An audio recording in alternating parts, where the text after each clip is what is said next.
રાહુલ ગાંધીએ મમતા બેનર્જી સાથે ટેલિફોનિક વાતચીત પણ કરી છે। રાહુલ ગાંધીની સ્ટાલિન સાથે પણ ટેલિફોનિક વાતચીત થઈ છે।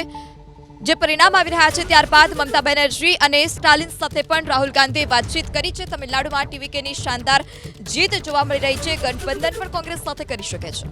જી શક્યતાઓ છે અને સાથે મળીને લોકોની સેવા કરવાનો મોકો મળે તમારા માધ્યમથી બીજેપીના જે સારા પરિણામો છે તો બીજેપીને પણ વિનંતી કરીને એક લોકશાહી પ્રેમી તરીકે કહું છું કે જે બોયલા છે એ કરજો, વચનો પાળજો, કમિટેડ બનજો, નહીં તો આ જનતા છે, આ લોકો છે, ગમે ત્યારે ગમે એ જો કમિટેડ માણસ ના હોય તો રિઝલ્ટ ફરી પણ શકે છે। એટલે જીતનો આનંદ હોવો એક આનંદ અલગ વસ્તુ છે અને એ જે બોલીને જીત મેળવી એ કરવું અલગ વસ્તુ છે અને જીતનો નશો અલગ વસ્તુ છે। મને એવું લાગી રહ્યું છે કે ક્યાંક ને ક્યાંક નશામાં જીતના નશામાં ડૂબી રહ્યા હોય એવું લાગે।